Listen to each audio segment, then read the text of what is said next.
What's going on, you guys? Welcome to my channel. My name is Megan. This is This Past Romance, where I talk to you guys about romance books. And today we're going to talk about my very favorite trope. And I can't believe I've never done this, but I'm going to give I'm going to give recommendations on my favorite trope. So if you're new here, my favorite trope of all time ever is brother's best friend. I am a younger sister, and I think that's part of my problem. Also grew up, my brother had some really cute friends.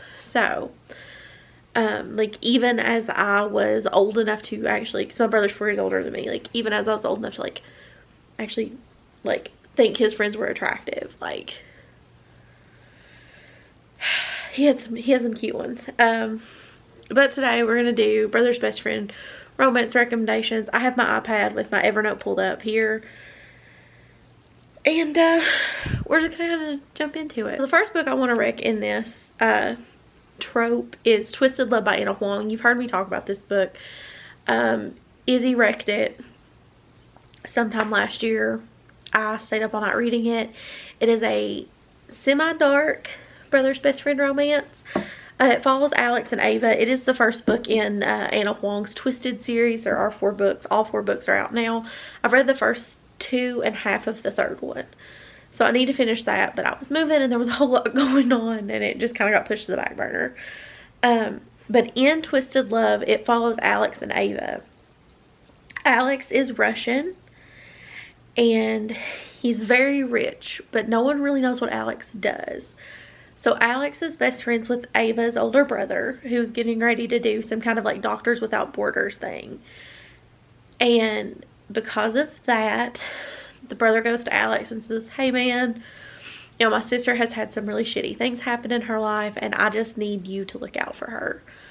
And Alex ends up moving into the house that Ava's brother lived in, which is right next door to Ava and her friends. And he proceeds to watch out for her in the way that only a person in Alex's position could. Alex is very overprotective, and I think that's why I enjoyed this book. He's very protective of Ava, especially Ava almost drowned when she was a child, and she still has nightmares and stuff about it. So Alex does everything he can to make sure that Ava is as protected as she can be. And because of that, he is I think a very special character. I will say with this book, I have heard this argument a lot, especially out of some of my booktube friends, that you can make an argument that there's too much groveling, because toward the end of the book, Alex goes into creeper mode and starts protecting Ava on his own, and like for 18 months just walks her places so she's safe and never speaks to her if that's not what she wants. But it's very cute. I enjoyed it. I also don't think there's a thing that's too much groveling. There's too little groveling. But I think that in the grand scheme of that situation, I understand. I understand Ava, and I understand Alex. You get to see them a lot through the rest of the books as well. The second book I want to rec is The Hardest Fall by Maise. This book follows Zoe and Dylan. It is a slow burn college romance. Zoe is at a party, and she walks into the bathroom and sees Dylan peeing, and that's the first time she sees a penis. So it is friends to lovers. Dylan and Zoe are friends. It's also dual point of view. Some of the highlights I want to talk about for this book are that Dylan is a star athlete. He is like the big man on campus, but he is not your stereotypical star athlete, like whatever you would imagine a star athlete would be, like the guy that like sleeps with every girl coming and going and stuff. That's not how he was, which I really appreciated. I really enjoyed that change of pace. And Dylan played on whatever sport he played. He played with Zoe's brother. So that was a cute one. It was long for what it was. But I enjoy dual POVs, and especially in a book like that. I think that's great. The third book, that's 4. The third book that I want to talk about is Stuffed by Jessica Gadzelia. This book follows Callie and Adam.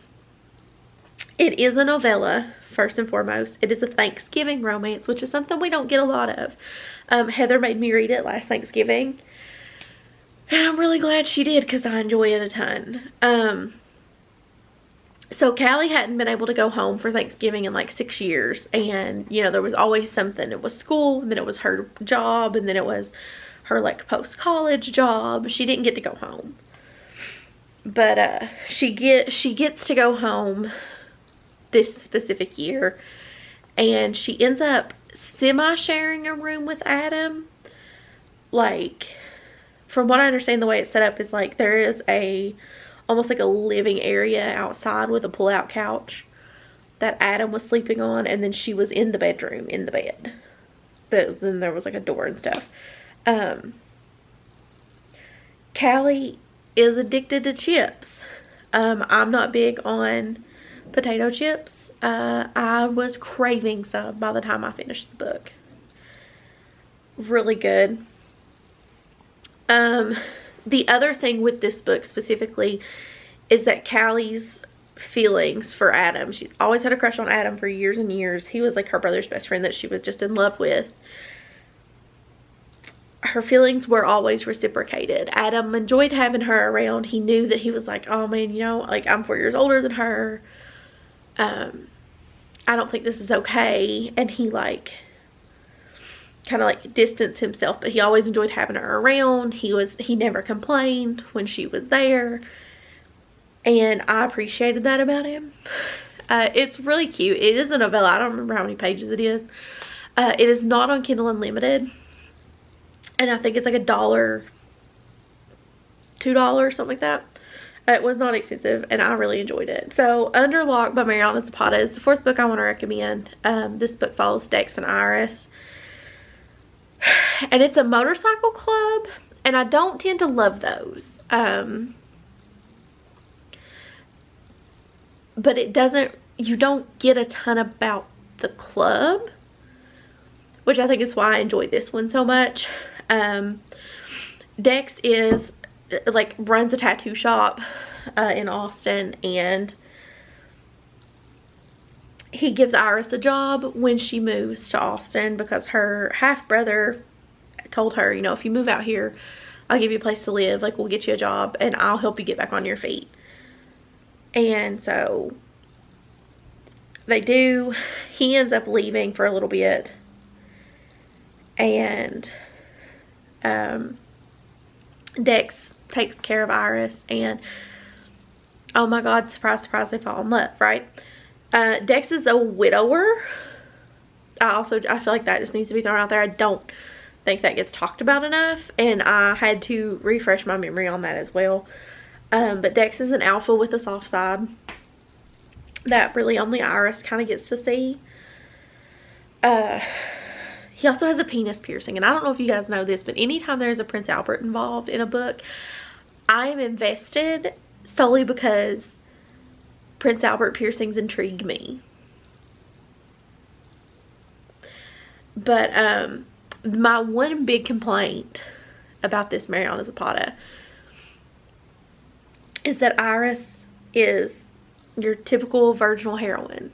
She has never had sex, which is fine. Like that's not an issue. But she's never had sex, and she's just kind of, you know, so she's very, very naive to the ways of the world at like 25, and I think that's kind of where I took issue. But other than that, outside of that, it's a really good book. And Dex is very, very sweet. I just finished Culty this week by Mariana Zapata, and you get to see Dex and Iris in it also, and I think that's really cute. The last book I'm going to recommend, and I am going to start this recommendation with the acknowledgement that this author has been under some heat lately, but that is Fix Her Up by Tessa Bailey. This book follows Georgie and Travis. Georgie's a party clown, and Travis was a baseball star. He moves back to their hometown. He's best friends with Georgie's older brother. Georgie's the youngest of 3, and Travis's best friend is her older brother. There is fake dating, and you guys know if fake dating is involved, I'm down. I love fake dating in books.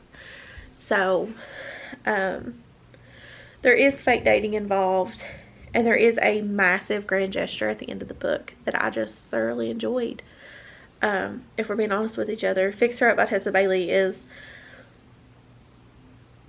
one of my favorite Tessa Baileys. But I also don't know that I've ever read a Tessa Bailey that I didn't enjoy. However, it's probably there's a fire truck, least favorite in the Hot and Hammered series that Tessa Bailey wrote. So, that's it for me. Those are my brother's best friend recommendations. If you guys have any questions, let me know in the comments below. I do have a couple more rec videos planned. This was just the one that Instagram voted on.